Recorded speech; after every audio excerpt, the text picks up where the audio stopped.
covering all of the DMV. This is DC News Now. Happening now at 9, covering the entire DMV.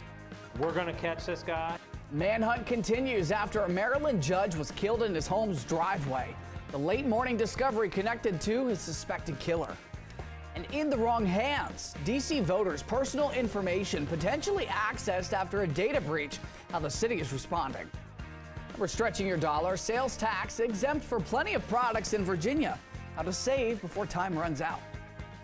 And a few showers are moving through overnight tonight, but will it ruin your Sunday, or will you see the return of some sunshine? Stick around for my forecast. Right now, DC News Now starts at 9. Good evening. Thank you for joining us for DC News Now at 9. I'm Ben Dennis. Breaking news: an Israeli reserve soldier from Rockville, Maryland, has been killed in Israel. That's according to the Charles E. Smith Jewish Day School. The school says Omer Balva died Friday night in an anti-tank missile attack along the border with Lebanon.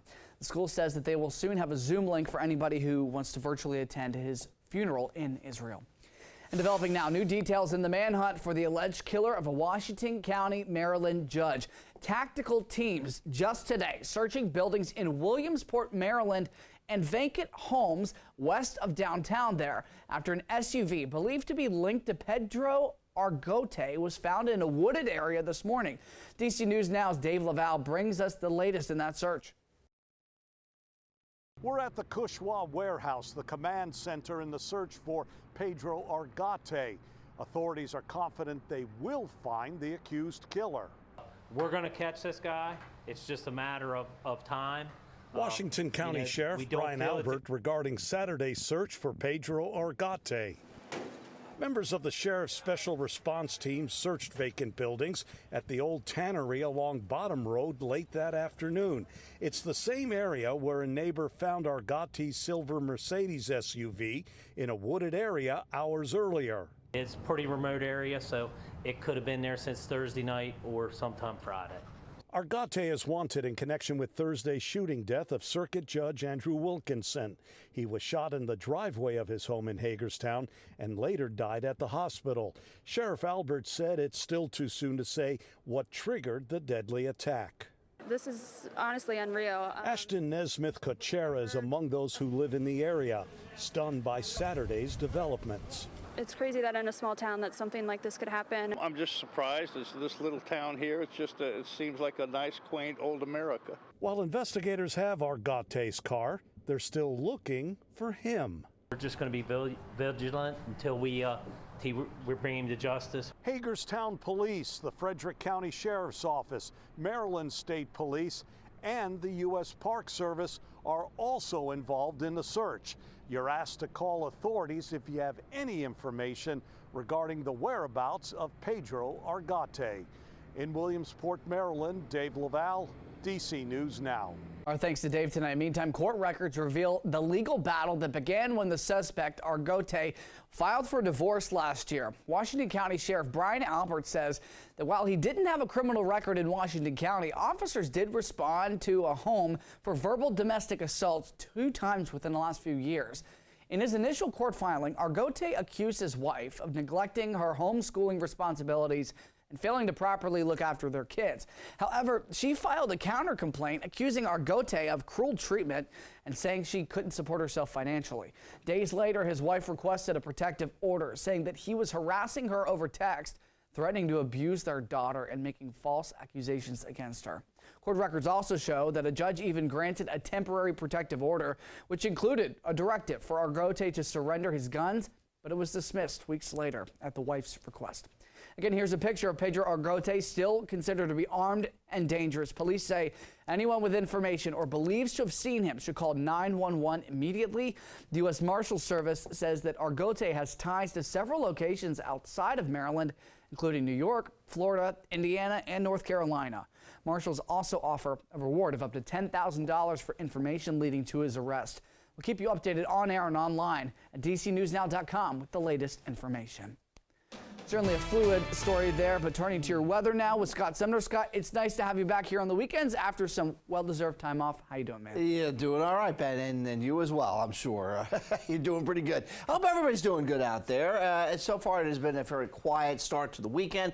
However, as you notice, there's a little green on the map there that does reflect a little bit of rain shower activity, especially out towards the mountains right now along I-68, but you do notice some more showers along I-64, and eventually some of those showers will pan over across from west to east and cross over I-81, cross over into I-95 over the next 6 to 8 hours or so. And it's still a little bit breezy in spots too, especially at higher elevations where you see the darker shade of color. That means a little bit higher wind gust at this particular moment in time. But Cumberland and Kaiser at 16 and 12 mile an hour wind speeds respectively there. Here in the district, 10 miles an hour, Annapolis at 19. So everybody has dropped off, as I did say, since 6 o'clock that those winds would start to slacken just a little bit. As far as the evening, it's going to remain dry here through the midnight hour in D.C. But after that, that's when we have an opportunity of seeing a few light showers across the area from about 3 to 7 o'clock in the morning. And then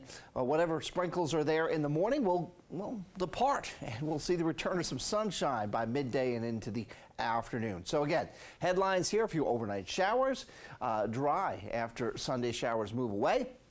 Continued breezy on Sunday, and then warming up by midweek. If you didn't see my 6 o'clock newscast of my 7-day, I think you might be pleasantly surprised. Ben.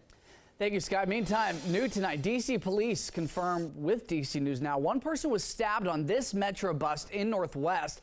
It happened just before 6 p.m. These videos coming in from where Georgetown meets Glover Park on Wisconsin Avenue, just near the Hardy Middle School. The victim was sent to a local hospital in critical condition. Police are still looking for a suspect. Staying in D.C., officials at American University are responding to Nazi slogans spray painted inside the university's Letts Hall dorm room. University president saying, quote, "This hateful act of anti-Semitism is reprehensible. Hate speech will not be tolerated." She goes on to say, "This is a moment where we must support each other and stand against all acts of anti-Semitism, Islamophobia, racism, and other forms of hate." The university is also offering counseling for any students who may need it. And DC News Now is your local election headquarters. New details in the investigation of a D.C. Board of Elections system data breach. Officials say that the server that was hacked did contain a copy of the Board of Elections' entire voter roll. Sensitive personal information may have been accessed. Parts of Social Security numbers, driver's license numbers, birthdays, phone numbers, and email addresses may have been accessed. The breach reportedly happened around October the 5th, and a hacking group known as Ransom VC said that they accessed 600,000 pieces of data. Board of Elections officials say that they are reaching out to all registered voters. And we have the latest details from the Israel-Hamas conflict as it enters its 15th day of fighting. Officials say aid is now moving into the Gaza Strip. This as Hamas released 2 American hostages who had been held in Gaza for 2 weeks. Officials say that the war has claimed the lives of over 4,300 Palestinians, over 1,400 Israelis, including 32 Americans. President Biden reacting to the news of those hostages being freed, saying that he's overjoyed and that their families will have the full support of the United States. Going on to say that, quote, "We have been working around the clock to free American citizens who were taken hostage," and that they're still working to secure the release of those still held. He went on to say, "As president, I have no higher priority than the safety of Americans held hostage around the world." Meantime, back in the States, large pro-Palestinian protests popping up across the country, including here in the DMV. That image on the left of your screen showing protesters taking to the National Mall just today and praying there. On the right side of the screen, thousands of people taking to the streets in Manhattan. Protesters urging for a ceasefire and an end to violence in the Middle East. And in Maryland, Montgomery County Council member Will Jawando has dropped out of the U.S. Senate race in the state. He had joined the race back in May, just one day after Senator Ben Cardin announced that he would retire at the end of his term. Jawando announced the end of his campaign in a video. Take a listen. The fights we talked about in this campaign are and always will be the fights of my life. But after thinking long and hard about this race in particular, I frankly no longer see a path for myself to victory. And because I have so much respect for my loyal supporters, for you, my constituents in Montgomery County, and for my loving wife and children. I cannot remain in a race I do not believe we have a good chance of winning. And with Jawando's exit, two major candidates in the race are Prince George's County Executive Angela Alsobrooks, who received endorsements from many of Maryland's top Democrats. The other candidate, Democratic Congressman and businessman David Trone. He says he's been using his own money, which protects him from political influence. He says the Democratic primary election will take place May 14th of next year. And in Virginia, it's Restaurant Week in Arlington. There are more than 50 establishments participating this year. Northern Virginia Bureau reporter Max Marcilla shows us more. It's been a tough couple of years for the restaurant industry. There was first COVID, then rising costs and staffing troubles. Now there's some positive momentum, but a restaurant owner we spoke with says he's hoping Arlington's Restaurant Week can help build on that momentum ahead of what he calls a little uncertainty in the future. I got a chicken and a scallop and shrimp. Standing between the kitchen and the customers, Maison Cheryl's chef and owner Bobby Mayer is in the middle of a busy night. Nelson, you have truffle fries coming? It's Restaurant Week at his Clarendon restaurant, and there's no shortage of food and drink requests. You have baked brie coming? It's very well organized chaos, as any restaurant worker can understand, and it's a moment they won't take for granted again. The restaurant was kind of forged by fire, and I think it's a lot better for that, even though COVID was terrible. This French restaurant opened 2.5 years ago during the pandemic and since has faced plenty of challenges. We work on the smallest margins. We had to deal with stuff like, price of eggs being like, $100 a case. Mayor says they've made it through and things are better, but a night like this, a week of nights like this, can help his restaurant and others stay afloat. I've already heard tonight from Maison Cheryl that they're sold out for the weekend and up 25%. It's really as important as ever to support the local restaurants. An important week. For diners, it's about quality time together, sharing, sometimes really sharing a meal together.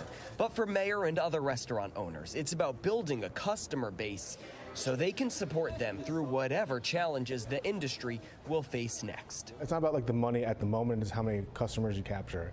So what's tremendous about this is we may see 50 people come back, and they would have never came in the first place if it wasn't for Restaurant Week. In Arlington, Max Marcilla, DC News Now.